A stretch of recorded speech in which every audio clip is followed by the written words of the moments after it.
Leandro, como assim o diagnóstico não define próximas ações? Alguns acreditam que, não, ele tem esse diagnóstico, então ele tem que fazer isso, isso, isso e isso. Só de olhar o diagnóstico você já sabe tudo isso tem que ser feito? Esse é o tratamento? É a adaptação que tem que ser feita? Esse é o tipo de atividade correto? A gente está falando da área de educação, gente. Na área de educação, não é assim que funciona. Como é que funciona na área de educação? Eu preciso saber, eu preciso entender o que que o meu aluno sabe e o que que ele não sabe. Porque não adianta eu ensinar o que ele sabe. Adianta? Não adianta, porque ele já sabe. E se eu for ensinar algo que ele não sabe, mas que está muito além do conhecimento que ele tem agora, ele também não vai entender. Por exemplo, né? Eu queria ensinar o meu aluno sobre expressões matemáticas, mas ele ainda não aprendeu noção de quantidade. Ou então as operações básicas de matemática. Está muito além, tá fora do processo dele agora de aprendizado, está além. Isso não vai dar certo. Então, o diagnóstico não me diz se o meu aluno sabe o que são os números ou não. O diagnóstico não me diz se o meu aluno está alfabetizado ou não. O diagnóstico também não me diz se o meu aluno sabe 20 palavras do vocabulário, ou no vocabulário dele, ele tem 20 palavras no vocabulário dele, ou tem 300. O diagnóstico não me diz isso. Pode vir escrito lá, deficiência intelectual. Tá, mas qual é o repertório de palavras desse aluno? Ele sabe ou não sabe quais são os números? Ele sabe fazer operações básicas de matemática?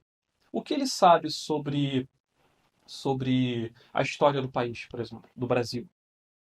Ou sobre alguma coisa sobre geografia? O diagnóstico não traz informações educacionais sobre o aluno para ajudar você, professor. Então, por isso que eu acredito que todo professor ele deva se desprender do diagnóstico, visto que o diagnóstico não define as próximas ações educacionais, voltadas para a área de educação. Ter um diagnóstico de autismo não significa que o aluno vai ter que estudar tal coisa.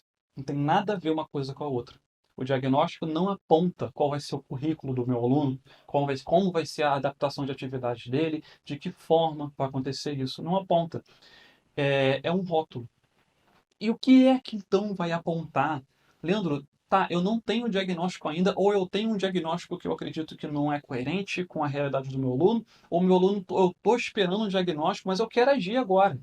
Eu não quero esperar. E eu respeito essa sua vontade de agir. Eu acredito que o tempo do nosso aluno ele não tem preço. Vou até escrever isso aqui. Que você não precisa ficar esperando chegar um rótulo, o título da capa de um livro, que não vai dizer o que tem dentro do livro, não vai dizer quem é de verdade o seu aluno, o diagnóstico nunca vai dizer de verdade quem é o aluno, o diagnóstico não vai definir suas próximas atividades adaptadas, não vai definir suas próximas ações educacionais, e então você vai ficar esperando uma coisa que não vai te ajudar na prática, em praticamente nada. Então, o tempo do aluno não tem preço quer dizer o quê? Você pode começar a agir agora. É possível começar a agir mesmo sem ter o diagnóstico. De que forma? Da mesma forma que você agiria se tivesse o diagnóstico. Com ou sem diagnóstico, só existe uma forma de começar a agir quando o aluno tem dificuldade de aprendizagem. Qual é essa forma, Leandro? A avaliação diagnóstica. Por que eu vou fazer uma avaliação diagnóstica de alguém que eu já tenho um diagnóstico? Justamente, é uma avaliação diagnóstica no âmbito educacional, tá? Não é que você vai dar um diagnóstico para o aluno, não. Ah, ele não tem o diagnóstico de autismo, eu que vou ver se ele tem ou não tem autismo, eu que vou ver se ele tem ou não tem XYZ. Não, não é isso que eu estou falando. É a avaliação diagnóstica educacional. Você precisa saber o que o seu aluno sabe e o que ele não sabe. Em que ponto do desenvolvimento ele está. Qual é o ponto da aprendizagem que ele parou. Para que você comece a partir daí. E é disso que eu estou falando. Qual é o ponto de partida do seu aluno para o conhecimento específico que você quer ensinar? Para o conhecimento específico que ele precisa aprender. Começa do começo do currículo, é o primeiro tópico. Ah, está no quinto ano, Leandro. Qual a primeira competência lá da BNCC para o quinto ano daquela disciplina? Ah, é X. Ah, então tem que começar por aqui. Não, isso não vai dar certo. Para esse aluno, talvez isso não dê certo. Se der certo, ele não precisa nem de atendimento educacional especializado. Ou talvez não precise de uma adaptação curricular, ou talvez não precise de uma adaptação de atividade, ou precise apenas de um outro recurso, por exemplo. Se o seu aluno, na verdade, se o seu aluno está apresentando dificuldade em aprender o objetivo que está lá na BNCC, ela está no 5º ano, a primeira competência, qual é para aquela disciplina? Ele está tendo dificuldade de aprender aquilo ali, você já tentou de um jeito, tentou de outro, tentou de outro, tentou de outro. Faz a avaliação diagnóstica, descobre se o aluno ele aprendeu as competências anteriores à competência que você quer ensinar. Como assim as competências anteriores? Por exemplo, entender se um texto é o tipo do texto, né? O gênero textual, por exemplo. Eu quero ensinar para o meu aluno o que é um gênero textual. História em quadrinhos, sumário, entrevista, enfim, sinopse, carta. Poxa, qual é a competência anterior ao gênero textual? O que o meu aluno precisa ter aprendido antes de aprender gênero textual?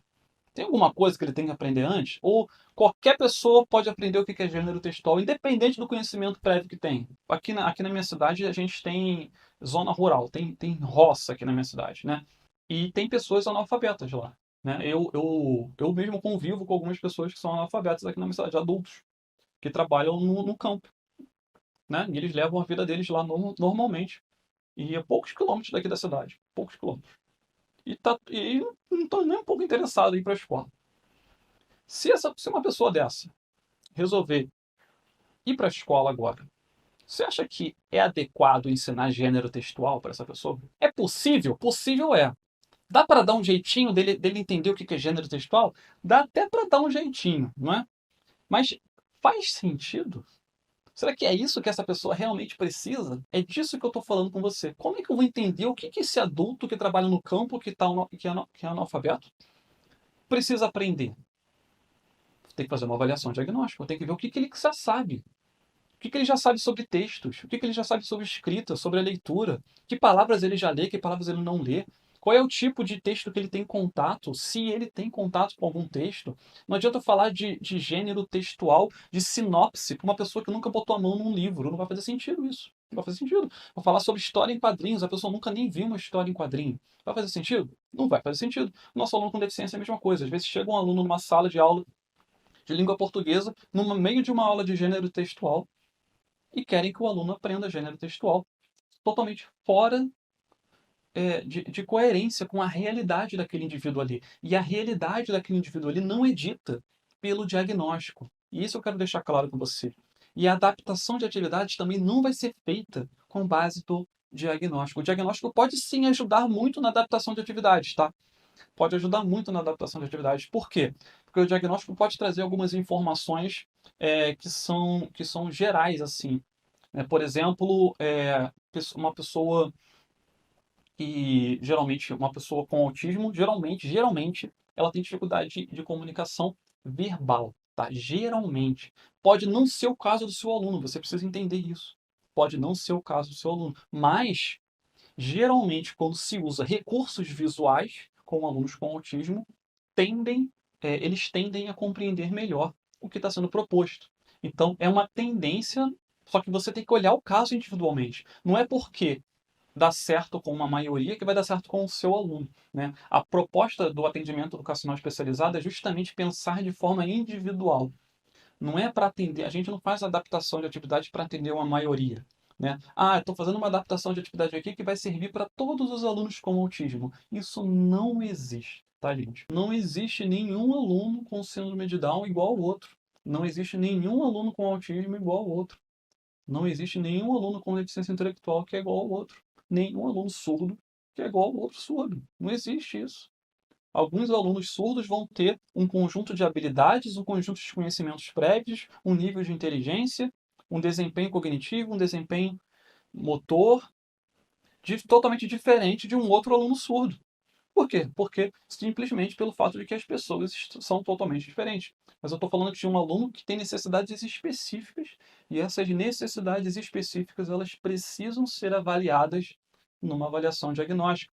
A avaliação diagnóstica ela vai te dar clareza e clareza gera eficiência. Ter ou não ter um diagnóstico não é o que vai fazer a diferença na sua prática para que você tenha resultado, para que você veja você tenha a felicidade de ver o seu aluno aprender, porque sim, ele pode aprender.